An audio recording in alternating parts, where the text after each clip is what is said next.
DMTV, bilile kamalo bana ebele.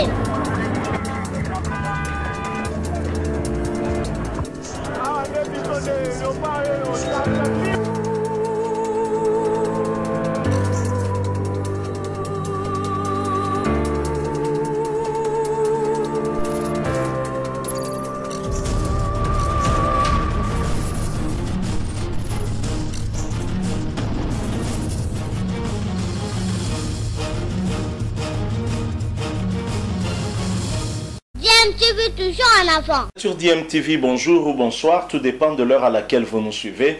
Et pour nous de vous retrouver, de savoir, vous êtes nombreux en train de suivre votre chaîne YouTube DMTV. DMTV qui vous propose l'actualité, mais nous vous proposons également des analyses et des réflexions sur des sujets d'actualité, des faits sociaux, tout simplement des réalités que nous observons ici chez nous en République démocratique du Congo. Nous sommes lundi 22 février 2021. Triste nouvelle, hein? On a appris le décès de l'ambassadeur italien ici, l'ambassadeur italien à Kinshasa, bien entendu, hein? Décès survenu ce lundi 22 février 2021 après avoir reçu plusieurs balles lors d'une attaque armée qui a visé un convoi du programme alimentaire mondial PAM dans une visite près de Goma dans l'est de la République démocratique du Congo. L'ambassadeur italien Luca Attanasio est décédé à la suite, de ses blessures à l'hôpital de la MONUSCO à Goma. Deux autres personnes ont également été tuées durant cette attaque. Et cette nouvelle de la mort du diplomate italien a été confirmée par plusieurs sources, dont l'actuel gouverneur de la province du Nord Kivu, Carli Nzanzu Kasivita. Une triste nouvelle pour l'Italie, mais aussi pour la République démocratique du Congo. Et une nouvelle qui relance encore la problématique de l'insécurité au niveau de l'est du pays. Les autorités du pays et la communauté internationale doivent prendre la mesure justement et l'ampleur de cette problématique d'insécurité à l'est du pays. Parfois nous prenons ça à la légère. Aujourd'hui c'est un diplomate italien qui est tué ainsi à Goma, mais tous les jours des fils et filles de la République démocratique du Congo sont massacrés, tués à l'est du pays, aux alentours de Goma, en Ituri et aussi de Kivu. C'est inacceptable, hein? Et donc voilà un cas qui arrive ainsi pour essayer de réveiller encore une fois la communauté internationale, qu'elle puisse faire quelque chose, parce qu'avec la présence de la MONUSCO jusqu'à ce jour, hein, nous ne sentons pas réellement que les Nations Unies œuvrent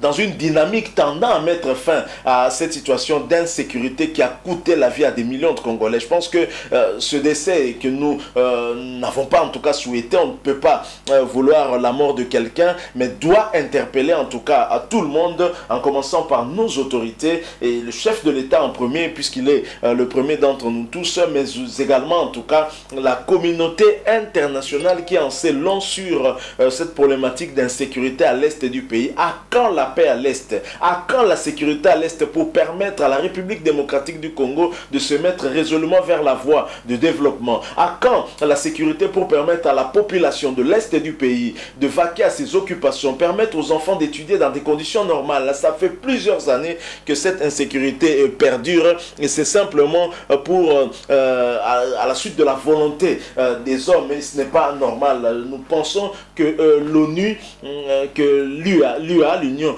africaine, la SADC et même ces organisations régionales doivent se mettre ensemble en tout cas pour trouver des solutions par rapport à cette problématique d'insécurité. Si la sécurité est retrouvée en tout cas en République démocratique du Congo, le développement de la sous-région et même donc de l'Afrique peut commencer. Je pense que c'est une triste nouvelle, mais qui va quand même devoir interpeller beaucoup en tout cas de pays par rapport à ce qui s'est passé. Vous imaginez un convoi du programme alimentaire mondial qui soit attaqué par des hommes armés, et si c'était des Congolais lambda, qu'allons-nous dire? Je crois que c'est quand même assez grave, hein, ce qui vient de se passer, et ça doit, comme je l'ai dit, interpeller en tout cas nos autorités à faire davantage, hein, afin de sécuriser ce coin. Nous avons vu la manière dont le chef de l'État a réagi par rapport rapport à l'attaque qu'il y a eu dernièrement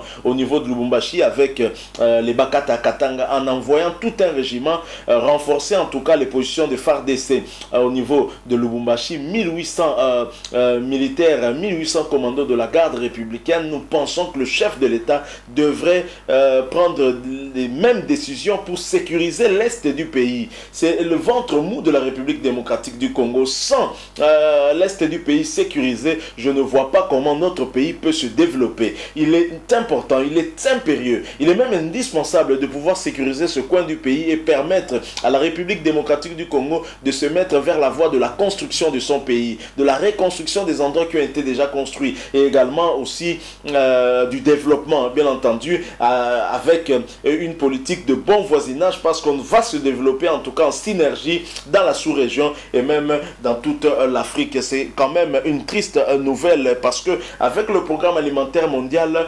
ce diplomate, cet ambassadeur italien était là-bas certainement pour apporter de l'aide à la population congolaise. Voilà qu'il tombe sur le terrain alors qu'il était parti aider. Ça fait très mal et nous ne pouvons pas nous réjouir d'une telle situation. Nous sommes arrivés à la fin. Nous avons voulu partager avec vous très rapidement cette information que nous avons reçue. Le décès de l'ambassadeur italien à Goma, à l'hôpital de la Monisco, de suite de ses blessures. Hein. Il a été victime en tout cas d'une attaque du convoi du programme alimentaire mondial PAM par des hommes armés. Il n'y a pas eu qu'un seul décès. Il y a eu d'autres personnes également qui ont perdu leur vie au cours de cette attaque. L'ambassadeur italien s'appelle Luca Attanasio et DMTV profite pour présenter ses condoléances à sa famille biologique, présenter ses condoléances également à l'Italie, à toute l'Italie pour cette perte. Merci à vous qui nous avez suivis. Si vous avez aimé, laissez-nous un like.